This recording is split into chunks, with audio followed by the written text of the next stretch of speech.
अगर आपने हमारा चैनल सब्सक्राइब नहीं किया है तो अभी सब्सक्राइब करें और हाँ, बेल आइकॉन दबाना बिल्कुल ना भूलें।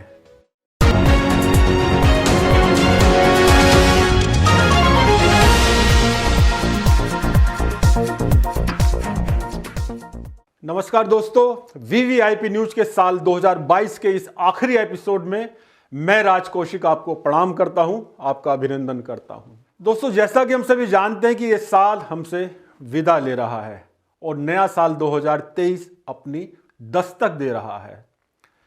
नए साल को मनाने की तैयारी हर तरफ जोर शोर से चल रही है। आज हमारी बातचीत का विषय भी यही रहेगा, यानी कि नया साल।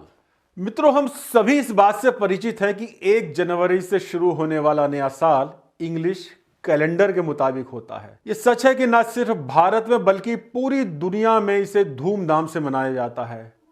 हम और आप भी अपने अपने तरीके से नया साल मनाते हैं।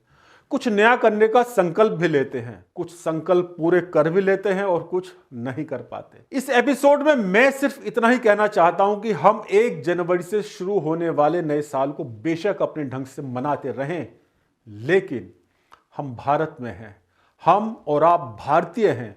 इसलिए हमें और खास तौर से आने वाली युवा पीढ़ी को, बच्चों को इतना पता अवश्य होना चाहिए कि भारतीय नववर्ष अलग होता है। उसका इतिहास अंग्रेजी कैलेंडर से बहुत पुराना है। उसके साथ कई ऐतिहासिक और पौराणिक तथ्य भी जुड़े हुए हैं। 1 जनवरी वाले नए साल को जरूर मनाएं, लेकिन इतना भी याद रखें कि भारतीय नववर्ष चैत्र शुक्ल प्रतिपदा यानी नवरात्र से शुरू होता है, जो अक्सर अप्रैल महीने में आता है, मार्च अप्रैल में।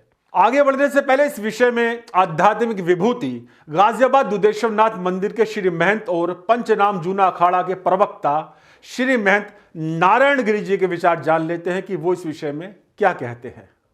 भारतीय लोगों को विशेष रूप से जो हमारा 2023 का 22 मार्च को हमारा चैत्र प्रतिपदा शुक्ल पक्ष की जो तिथि है प्रतिपदा, उस वजह से वो नया हिंदू वर्ष जो है एक तरह से उसमें ऋतु भी परिवर्तन होता है, पेड़ पौधे वगैरह सब बदलते हैं और बसंत ऋतु में सब कुछ परिवर्तन होता है, पेड़ भी अपना वस्त्र धारण करते हैं। तो सही अर्थों में जो है हमारा जो ये हिंदू नववर्ष है वही जो है कायदे में नववर्ष है। तो कायदे में जो है प्रातःकाल सूर्य निकलने के बाद धूमधाम से उसको मनाना चाहिए। दोस्तों, हम सभी जानते हैं कि भारत और भारतीयों के इतिहास को बहुत तोड़ा मरोड़ा गया है। भारतीय संस्कृति, भारतीय सभ्यता, भारतीय परंपराओं को नष्ट करने की बहुत बहुत बहुत कोशिशें की गई हैं। एक खास तरीके का इतिहास हमें पढ़ाया गया है। निश्चित रूप से इसके कारण राजनीतिक रहे, लेकिन आज राजनीतिक परिदृश्य भी बदल चुका है और साथ ही सामाजिक परिदृश्य भी। आज हम उस स्थान पर खड़े हुए हैं जहां पुरानी गलतियों को, भूलों को सुधारा जा सके। संदर्भवश एक बात याद दिलाना चाहता हूं कि गुरु गोविंद सिंह जी के साहिबजादों के महान बलिदान तक को याद करने की परंपरा हम नहीं डाल पाए थे।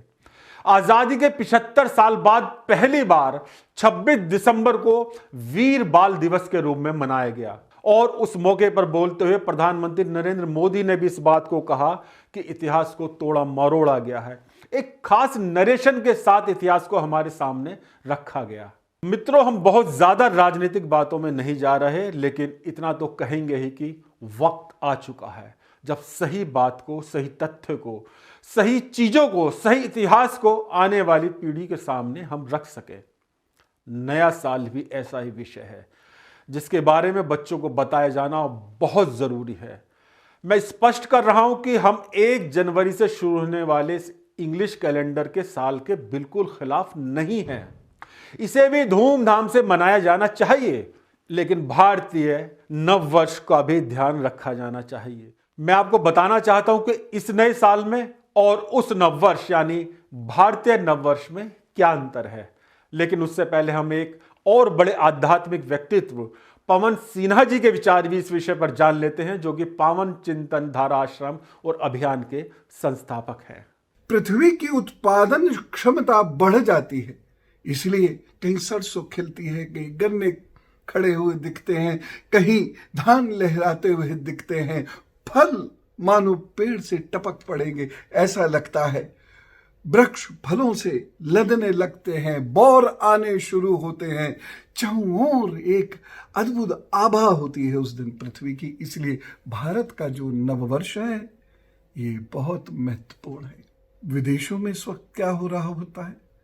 बर्फ, चारों तरफ बर्फ, छतों से बर्फ गिरा रहे होते हैं, घर के अंदर खाली बैठे होते हैं और वह इस दिन अपना नववर्ष प्रारंभ कर देते हैं, क्योंकि उनके पास अन्य कोई उत्सव भी नहीं है, अन्य कोई रास्ता भी नहीं है, अन्य कोई गणना भी नहीं है जो वैज्ञानिक हो। इसलिए 1 जनवरी को वह ग्रेगोरियन कैलेंडर के हिसाब से नववर्ष प्रारंभ करते हैं।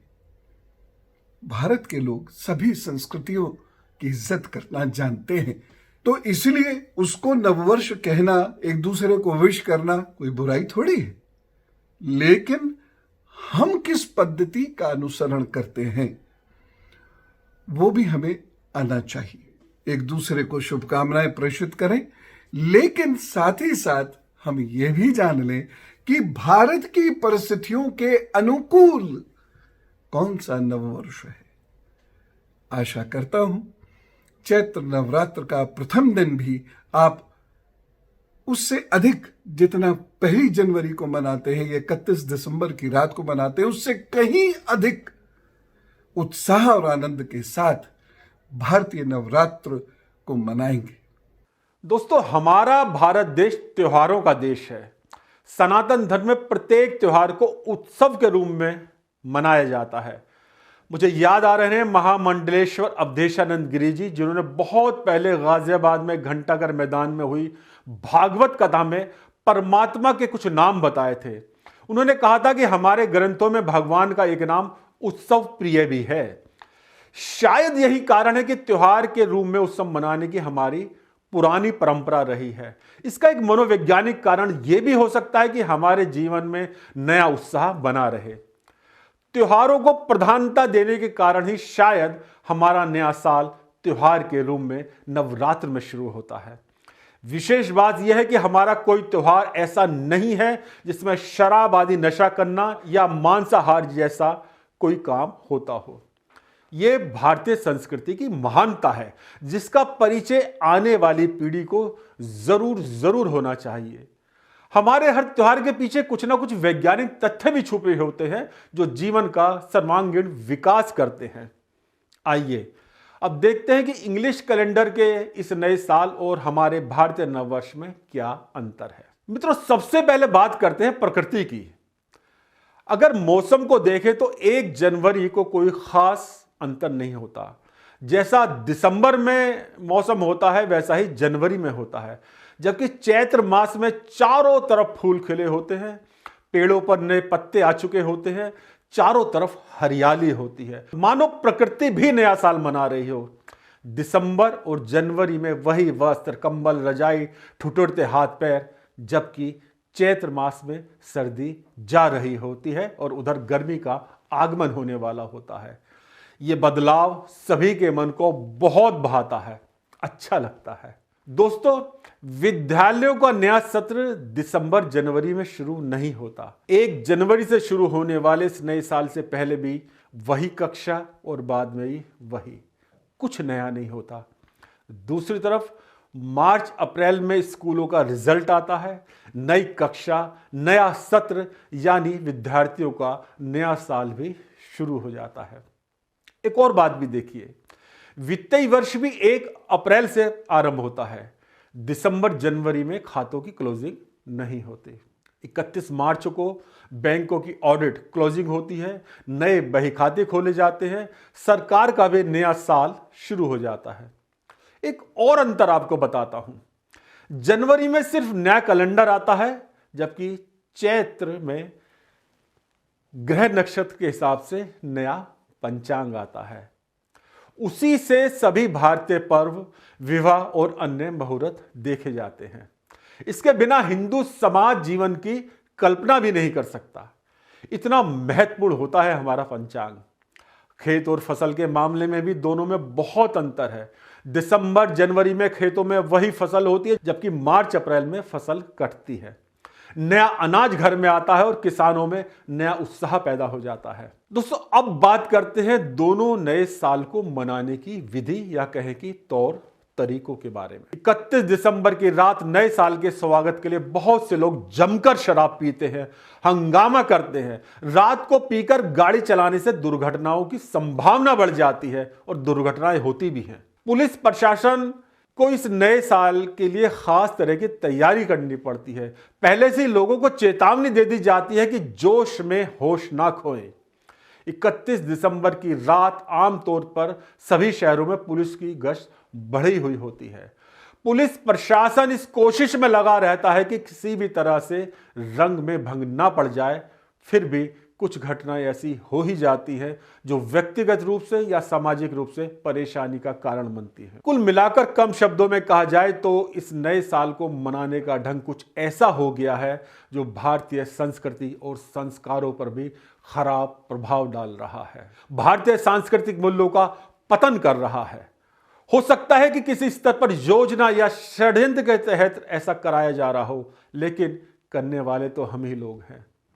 अपनी संस्कृति को अपने हाथों से बिगाड़ने में जिस माध्यम का सबसे ज्यादा उपयोग किया जाता है वो है 31 दिसंबर की रात शराब पीने का प्रचलन। देश के सभी राज्यों में उस दिन या उस रात शराब की बिक्री अचानक बढ़ जाती है। हमने इस बारे में एक रिपोर्ट आपके लिए तैयार की है, आइए पहले उसे देखते हैं। नया साल 2023 दस्तक दे रहा है। देश दुनिया में जोर शोर से नए साल की स्वागत की तैयारी चल रही है। नए साल की रात तमाम प्रदेशों में शराब की बिक्री बढ़ जाती है। पिछले साल यानी 31 दिसंबर 2021 के आंकड़ों पर नजर डालें तो पता चलता है कि उस रात राजस्थान में लगभग 100 करोड़ रुपए की शराब लोग गटक गए थे। आंध्र प्रदेश के लोगों ने 31 दिसंबर 2021 की रात करीब 130 करोड़ की और पड़ोसी राज्य तेलंगाना के लोगों ने लगभग 180 करोड़ की शराब पी। झारखंड के लोगों ने पिछले साल के आखिरी दिन 25 करोड़ से ज्यादा की शराब पी थी। अंग्रेजी नववर्ष 2022 के अवसर पर केरल ने शराब की बिक्री के सारे रिकॉर्ड्स तोड़ दिए थे। नए साल का जश्न मनाते हुए लोग 83 करोड़ रुपए की शराब पी गए थे। राजधानी तिरुवनंतपुरम के पावर हाउस रोड पर स्थित एक आउटलेट से तो लाइन में लगकर लोगों ने लगभग 1 करोड़ रुपए की शराब खरीदी थी। इससे एक साल पहले यानी साल 2021 के जश्न के मौके पर केरल में 71 करोड़ रुपए की शराब पी गई थी। छत्तीसगढ़ की राजधानी रायपुर में 31 दिसंबर 2021 की रात 6 करोड़ से ज्यादा की शराब लोगों ने पी थी। दोस्तों, इस रिपोर्ट में हमने कई राज्यों के आंकड़े आपके सामने रखे। गाजियाबाद, नोएडा और हापुड़ में 31 दिसंबर की रात को शराब के ठेकों पर कितनी भीड़ रहती है वो तो खुद हम और आप अपनी आंखों से देखते ही हैं। गाजियाबाद में 26 दिसंबर को अवैध शराब की लगभग 200 बोतल पुलिस ने बरामद करके एक व्यक्ति को गिरफ्तार भी किया है। वो नए साल के जश्न पर अमरोहा में शराब बेचने के लिए दिल्ली से लेकर जा रहा था। मित्रों, ये तो बात हुई शराब की जिसे हम इंग्लिश न्यू ईयर को मनाने में उपयोग कर रहे हैं और अपनी संस्कृति को और स्वास्थ्य को खराब कर रहे हैं। आइए बात करते हैं भारतीय नववर्ष को मनाने के तौर तरीकों की और इनके साथ जुड़ी अन्य महत्वपूर्ण बातों की। भारतीय नववर्ष नवरात्र के व्रत यानी उपवास से शुरू होता है। पहला नवरात्र होता है तो घर में माता रानी की पूजा शुरू हो जाती है। गरीबों में मिठाई, जीवन उपयोगी सामग्री बांटी जाती है। पूजा पाठ से शुद्ध सात्विक वातावरण बनता है। लौंग, कपूर और देशी घी के होम से घरों का वातावरण शुद्ध होता है। हवन आदि किए जाने से पूरा वायुमंडल शुद्ध होने लगता है। मोटे शब्दों में कह सकते हैं कि हमारे स्वास्थ्य के अनुकूल वातावरण बनता है। उपवास का भी एक मुख्य कारण यह माना जाता है कि मौसम बदलने के उन दिनों में हम कुछ कम खाएं जिससे हमारा शरीर स्वस्थ रह सके। मित्रों, एक बात और, 1 जनवरी का कोई ऐतिहासिक महत्व नहीं है, जबकि चैत्र शुक्ल प्रतिपदा के साथ कितनी ही महत्व की बातें जुड़ी हुई हैं। माना जाता है कि चैत्र शुक्ल प्रतिपदा को ही ब्रह्मा जी ने सृष्टि का निर्माण किया था। इसी दिन से नया संवत्सर शुरू होता है। भगवान राम का राज्याभिषेक का इतिहास भी इसके साथ जुड़ा हुआ है। मां दुर्गा की उपासना तो नवरात्र में होती ही है।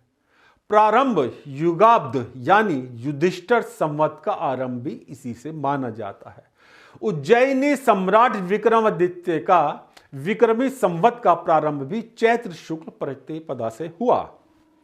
शालिवाहन शक संवत भारत सरकार का राष्ट्रीय पंचांग, महर्षि दयानंद द्वारा आर्य समाज की स्थापना, भगवान झूलेलाल का अवतरण दिवस, मत्स्य अवतार दिवस जैसे महत्वपूर्ण दिन भी चैत्र शुक्ल प्रतिपदा से जुड़े हुए हैं, यानी भारतीय नववर्ष के साथ जुड़े हुए हैं। भारतीय गणितज्ञ भास्कराचार्य ने सूर्योदय से सूर्यास्त तक दिन, महीना और वर्ष की गणना करते हुए पंचांग की रचना की, जिसकी शुरुआत भारतीय नववर्ष से ही होती है। इन बातों से हमें समझ जाना चाहिए कि सनातन धर्म की भारतीय संस्कृति कितनी महान है। आपसे हमारा सिर्फ इतना ही अनुरोध है कि इस महानता को आप भी समझें और अपने बच्चों को भी समझाएं। मैं फिर कहना चाहता हूं कि हम 1 जनवरी वाले नए साल को मनाए जाने के खिलाफ नहीं हैं, लेकिन हम अपने मूल को पकड़े रहें, अपनी जड़ों को मजबूत रखें, ये बहुत जरूरी है। दोस्तों, चलते चलते आपको यह भी बता दूं कि विश्व विख्यात राम कथावाचक संत मोरारी बापू नए साल को मनाने के तरीके के बारे में क्या कहते हैं। या तो 31 को शांति से सायंकाल को बैठकर सुंदरकांड का पाठ करो, या तो मध्य रात्रि को 1-2 परिवार बैठकर हनुमान चालीसा का यज्ञ करो। तो दोस्तों, आज सिर्फ इतना ही। अगले एपिसोड में फिर मिलेंगे किसी नए विषय के साथ। ये एपिसोड आपको कैसा लगा हमें जरूर बताइएगा, अपने कमेंट्स जरूर लिखिएगा और हाँ, सब्सक्राइब करना बिल्कुल मत भूलिएगा VVIP न्यूज। नमस्कार।